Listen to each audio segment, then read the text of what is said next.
nous sommes ressortis vraiment regardés de cette audience avec le Premier ministre qui a eu une oreille attentive au rapport. On a fait le résumé, il a apprécié et nous a surtout donné des conseils.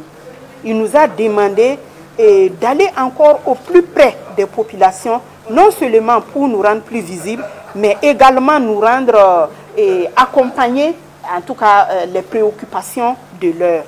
Par exemple, il y a la refondation de l'État, il y a donc la Constitution certainement qui va être revue. Il a demandé quel peut être notre rôle, nous qui partons au plus près régulièrement des populations pour réunir du monde. Nous avons rassuré son Excellence que, en tout cas, le médiateur du Faso était prêt à jouer sa partition. C'est vrai que nous avons des difficultés parce que nous avons remarqué que le travail de réinstitution dépend généralement de la réaction de l'administration qui a été mise en cause.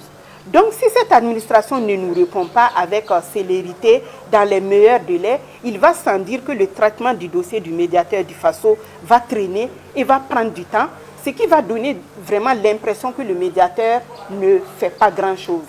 C'est pourquoi, du reste, nous avons donc fait le plaidoyer ce matin auprès du Premier ministre pour interpeller les différents départements ministériels de réagir beaucoup plus à nos interpellations pour nous permettre donc de répondre diligemment aux réclamants. Parce que nous lui avons expliqué que le taux de réactivité de l'administration a baissé en 2022. En 2021, ce taux était à 67, et quelques %, mais en 2022, ce taux est revenu à 52%. Voilà, c'est vrai que le contexte actuel est difficile et peut expliquer un peu, mais une réactivité plus diligente va rendre le médiateur du Faso plus diligent. Parce que vous le savez, quand le travailleur choisit plutôt de venir voir le médiateur, c'est parce qu'il ne veut pas aller en justice. Et quand on vient nous voir, il faut que le médiateur soit vraiment diligent pour lui donner une réponse. Même si c'est une réponse négative, ça lui permet de repartir en justice. Voilà. Et également, ce n'est pas fini les difficultés, il y a les finances. Voilà, donc comme chaque fois vous entendez que nous sommes une institution budgétivore. Pas du tout, le médiateur du Faso n'est pas budgétivore. Le budget du médiateur du Faso est vraiment limité. Et 80% de ce budget sert à payer les collaborateurs du médiateur du Faso qui ne sont pas élus. Ce sont des agents publics. Certains y travaillent depuis une vingtaine d'années. C'est dire que, quelle que soit l'issue réservée à cette institution, l'État continuera de payer ses agents publics. Donc la masse salariale ne va pas diminuer. Du coup, les 20% qui nous restent, ce sont les charges de fonctionnement de l'institution. Donc l'institution manque cruellement de moyens pour mener des activités. Par exemple, se rendre au plus près des populations pour des actions de communication. Les réclamations sont instruites au niveau de l'institution et quand nous estimons que les réclamations sont fondées, on écrit à l'administration concernée pour lui demander de satisfaire en tout cas à la demande du travailleur. Et sur les réclamations qui sont fondées, je puisse vous dire que nous avons à peu près 90% de taux de médiation réussi. Mais il y a des réclamations également qui ne sont pas fondées. Je prends un exemple. Un entrepreneur qui a saisi l'institution pour se plaindre de la rupture abusive de son contrat. À l'examen du dossier, le médiateur s'est rendu compte qu'à la réalité, l'intéressé avait fait un faux pour pouvoir obtenir le contrat. Nous n'avons pas poursuivi. Nous avons clôturé le dossier et lui dire qu'en fait, on ne peut pas se prévaloir de sa propre turpitude. L'administration était dans son bon droit. Donc voilà, par exemple, un cas de médiation, on a qualifié de non réussi car nous n'avons même pas poursuivi le dossier. Voilà comment nous traitons. Mais quand la réclamation donc est fondée, si vous voulez un exemple, lorsque vous êtes en situation d'abandon de poste, la loi dit de vous mettre en demeure de reprendre le service dans 10 jours. Sinon, on va mettre en branle la procédure de licenciement. Alors, il se fait qu'il y a des travailleurs qui ont repris avant les 10 jours. Mais par des dysfonctionnements au niveau de l'administration, on n'a pas suivi. La procédure a continué comme s'ils n'avaient pas repris et ça aboutit à leur licenciement. Ils nous saisissent nous saisissons l'administration et on fait remarquer que, en tout cas, le travailleur est dans son bon droit puisqu'il a repris le service avant les 10 jours. C'est le dysfonctionnement de l'administration qui fait que la procédure a continué et il a été licencié. Pour éviter inutilement à ce que l'intéressé aille en justice, vous savez que là-bas, on ne va pas seulement se limiter de demander sa réintégration. L'État va être condamné à payer des dommages et intérêts. Donc nous disons à cette administration, il faut le reprendre, il est dans son bon droit pour éviter qu'il aille en justice. Non seulement ça va polluer le climat social au niveau donc de l'entreprise, mais également l'État va devoir débourser beaucoup d'argent en termes de dommages et intérêts. Il faut dire que ces deux rapports font l'économie du traitement des dossiers des années 2021 et 2022.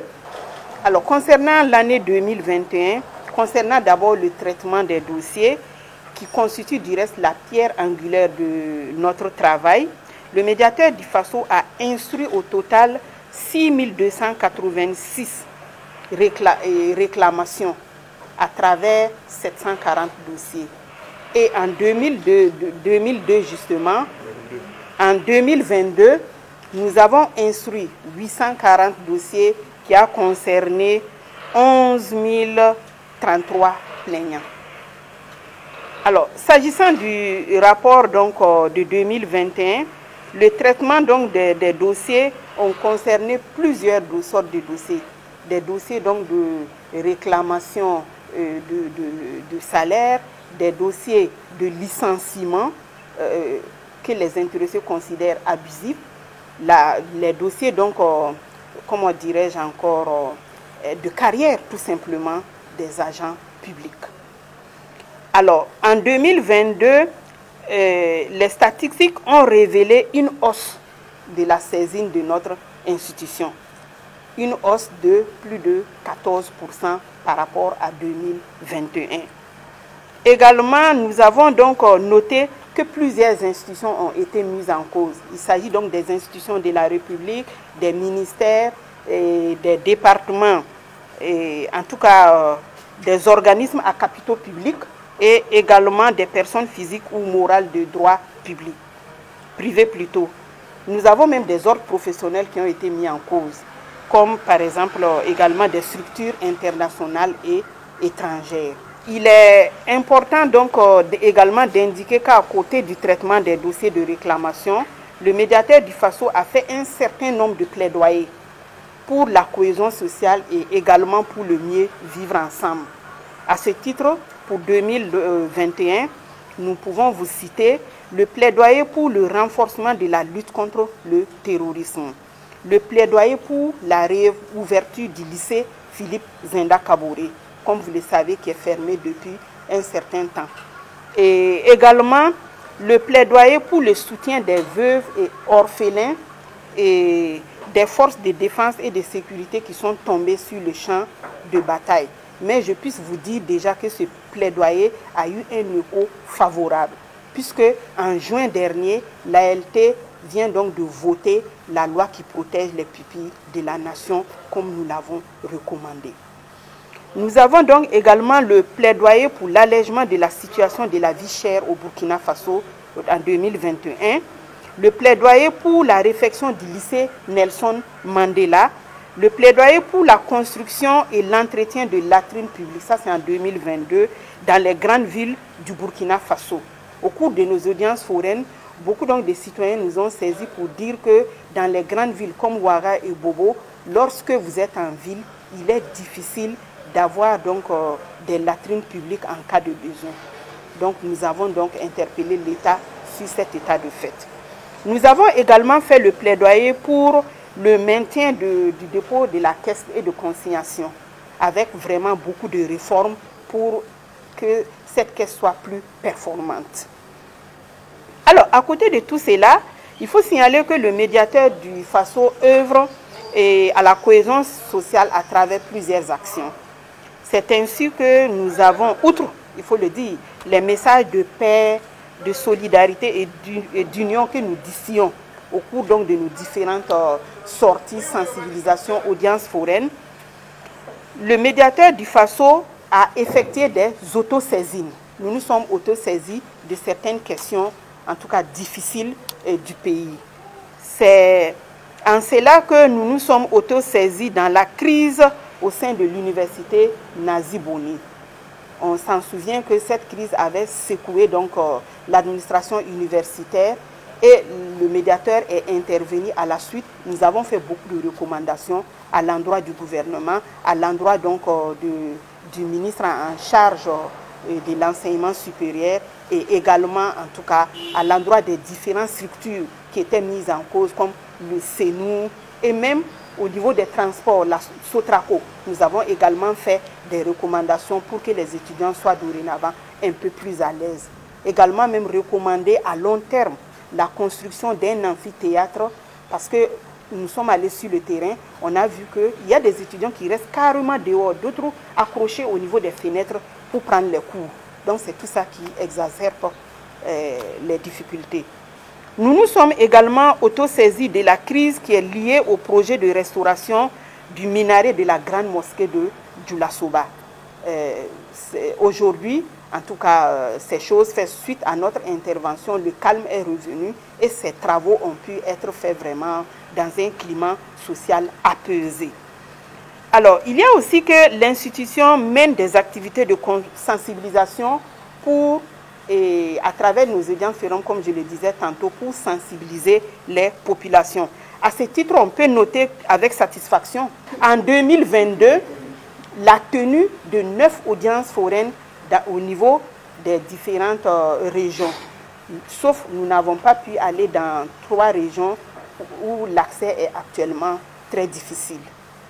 Et il faut dire qu'à l'issue de ces audiences foraines, nous avons pu toucher 2289 personnes et enregistrer séance tenante 103 réclamations des citoyens. Ensuite, dans le rapport de 2021, nous avons mené une réflexion sur les difficultés et insuffisances observées dans l'application de la loi 081-2005 CNT du 24 novembre 2015 portant statut général de la fonction publique d'État. Ça, c'est dans le rapport de 2021.